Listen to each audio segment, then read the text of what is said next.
So I'm out here at the Coast High Performance Center outside Coimbatore driving this new Tata Altroz Racer. You can read about my initial opinions of this car, which has been designed and developed in association with Narayan Karthikeyan, India's F1 driver.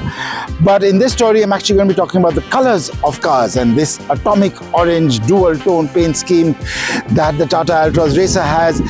What do car makers, how do they decide which colors they will keep their cars in, like this atomic orange, or if you look at the empowered oxide on their electric vehicles? So I recently interviewed Martin Uhlarik, Chief of Design Tata Motors, and Kyeong-Hee Shim, Head of Color Materials at Finish at Tata Motors, about how car companies choose the colors both inside and outside a car. And we even find out about India's obsession with #dark. Keep watching the interview.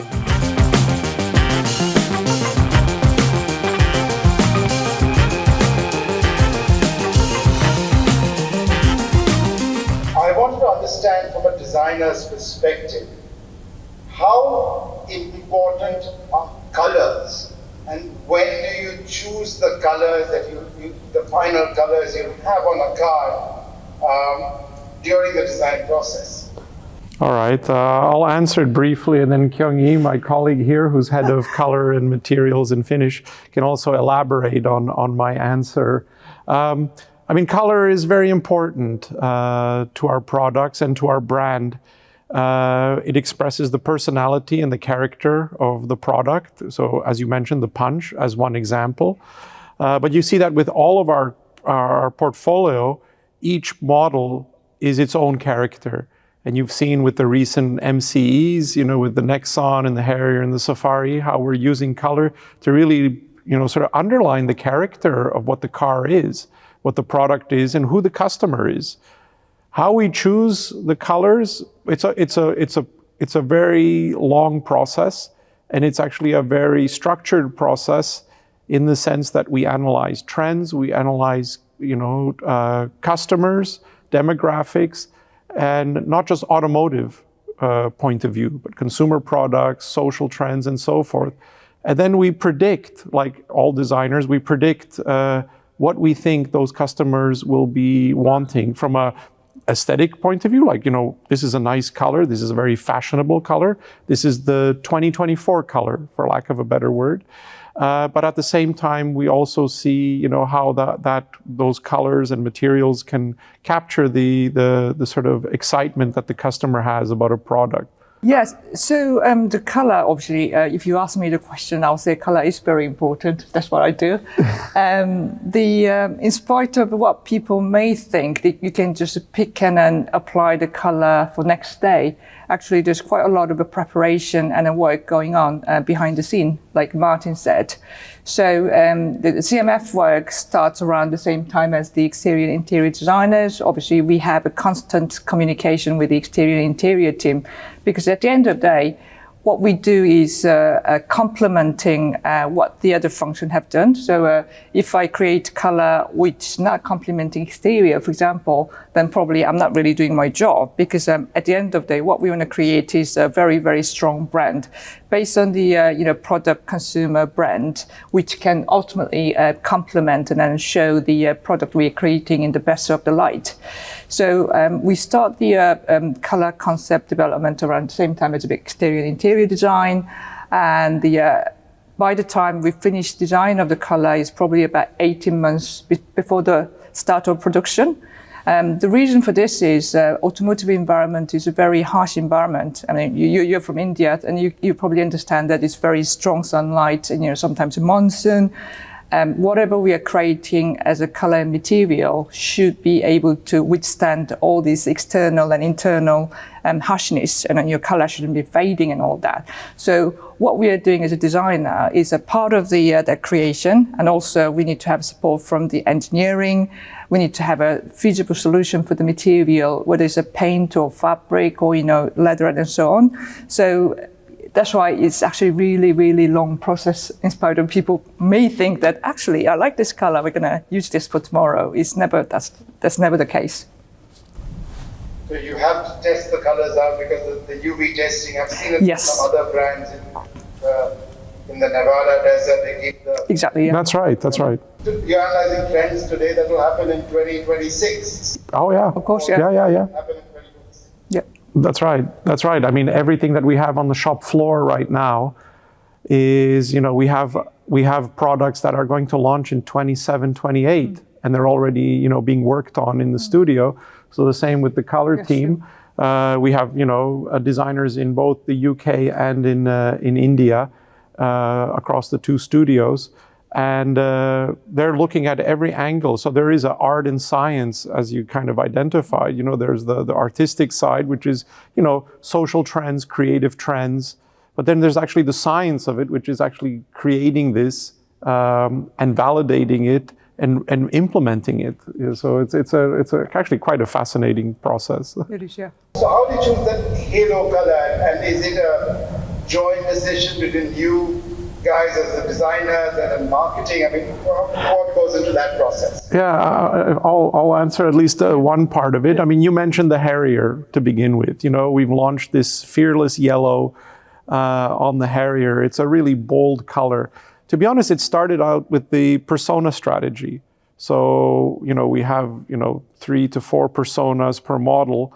And there's always one that sort of captures the character of the car the best. In many ways, we call it the halo persona. So when we were looking at the Harrier, we felt like fearless definitely, kind of encompasses what we want to say about that product going forward. And to be honest, the designers start with an image board, looking at the customer. So they saw this is a sporty SUV. It's very dynamic. So the image board was very much about being active, being sporty. And you saw in sports gear, attire and so forth, a lot of very, contrasting colors. So a lot of black with, I would say, a very strong color. So in this case, almost like a lime yellow. This really started out with just an analysis of the customers and what they're doing. And we noticed that this is really a trend in like sportswear. And then we said, well, the vehicle is an SUV, so it has a lot of black cladding already. So in many ways, the body in white can be that contrast color.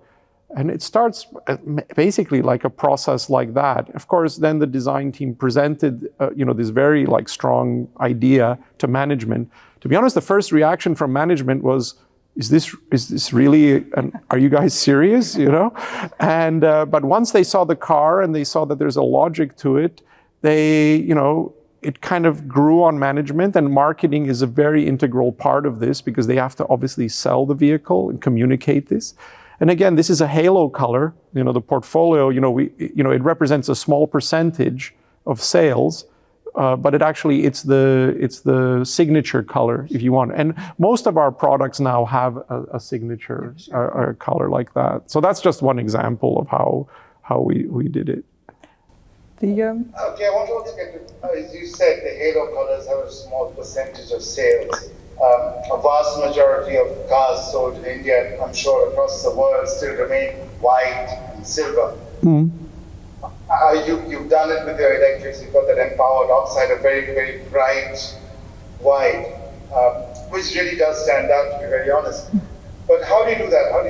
How do you make your whites and your silver stand out? How do you distinguish over that? First of all, I'm really glad to hear that you like the color. So going back to a little bit of a CMF geeky side of it, when I explain the colors, and especially paint colors, I usually say it's not just a 2-dimensional, it's 3-dimensional. Because you can think about the color hue, and then what's adding really special, or what's making it really special is effect. And then effect is the technology, and then that's what's changing over the time. Obviously all these pigmentation companies, they're working in the background, try to create the next big effect, and then how they can change the colors and stuff. So really, it's really a combination of obviously trying to zoom into the right direction of the color hue to start with. And obviously you need to be always aware of what's happening just in terms of technology. And then you're going to have this vision and the color trends, whether it's coming from the consumer trend, electrical, fashion. You just create this kind of vision of the color. Yes, actually, I quite like this kind of whitish, but it's not quite white. I mean, I've always said that during the development, it's off-white. Yeah, it's not quite white. It's slightly grayish white. But what's making it really, really special is it's got this very fine shimmer, which is kind of slightly tealy, bluey kind of hue. So the first time we showcased this color was when we launched the Sierra concept car last January in the Delhi Auto Expo. So that was a show car version, which is a bit more amplified, what we are going to try to achieve as a vision. And then naturally, the production version has calmed down a little bit, whether it's because of the technical feasibility or cost feasibility. But we still managed to keep this vision of the off-white, bit of a shimmery, because for us, the way we see the trend, the EV and the technology, whether it's the consumer product or the car product is going is as the people are exposed to a lot more digital environment, I think there's a little bit, really, a lot of different layers of, different environment. Sometimes, white is not quite white, it's blue, but it's green, and then there's quite a lot of different shimmery effects. So the actual inspiration of the color is coming from this kind of a very complex digital physical environment where you have multiple layers of different things, so that depends on how you see it, you can interpret it in a different way. So that's one of the concepts we're trying to interpret into the color. And I'm really glad to hear that you kind of liked it, and then you could see the difference between the normal white and the oxide. Now, when you are doing not just exterior colors, but you're also considering interior upholstery at the same time, is there a sort of, when does the exterior design team and the interior design team meet? I don't know when they're looking, certain colors might not say to have a white interior and a dark exterior, they may not gel. So what sort of conversations happen there? I always encourage, for me, color and materials and finish is kind of the third pillar of car design. So obviously all three disciplines, whether it's exterior, interior, and CMF, they're all running, in parallel tracks, but I encourage them to actually collaborate and discuss the program at hand and just review collaboratively. They might not be working, the lines might not be crossing just yet, but they can definitely influence. And because CMF works more from a customer focus point of view, because of the social trends, they can also influence exterior and interior design. Interior design, I would say, more than exterior, but still, and obviously you want harmonization. Ultimately, they're all telling the same story.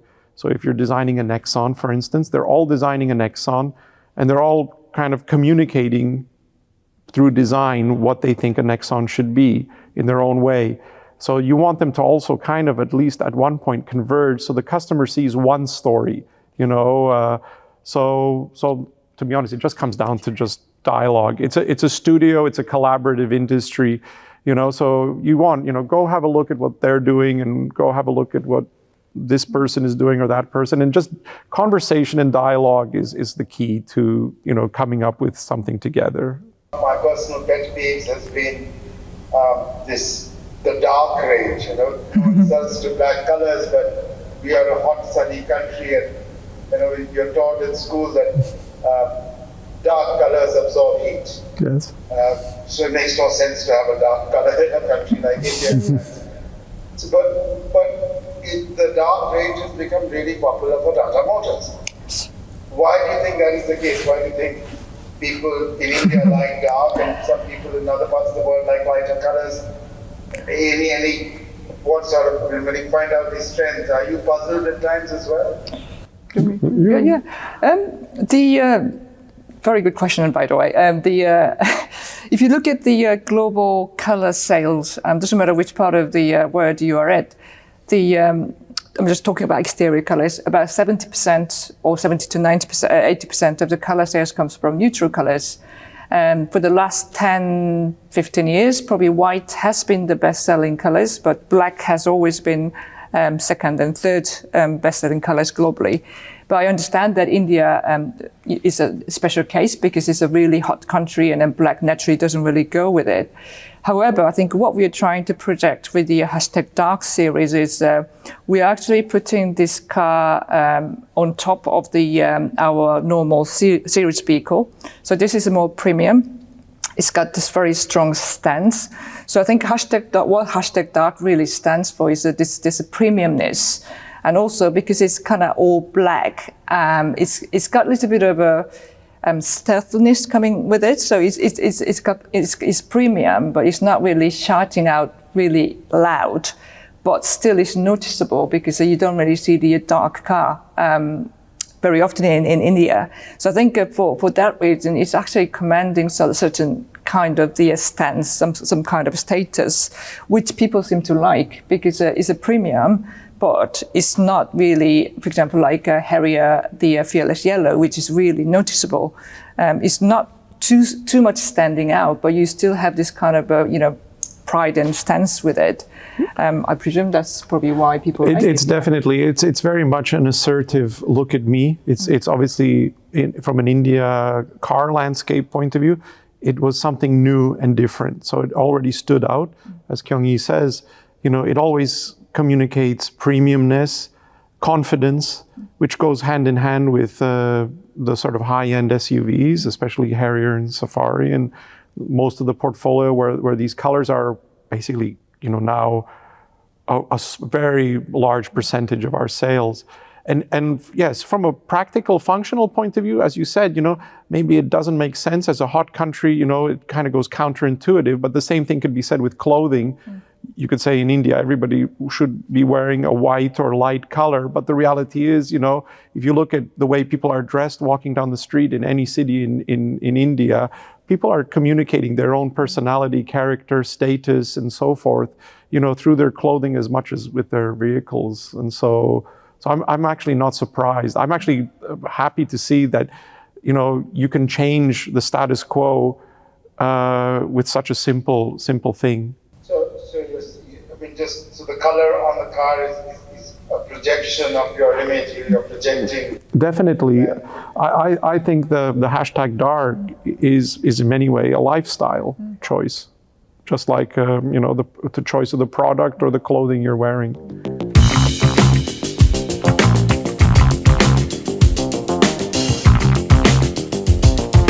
Thank you for watching this interview with Martin and Kyeong.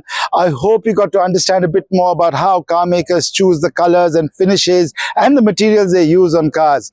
It's a very important aspect of design for car makers, as you can understand. I mean, this atomic orange will stand out. Thank you so much for watching. I'm Kushan Mitra, contributing editor at ThePrint, and do keep watching ThePrint for more amazing automotive content, but also our content on several other subjects from science and technology to politics and so much more. Thank you again.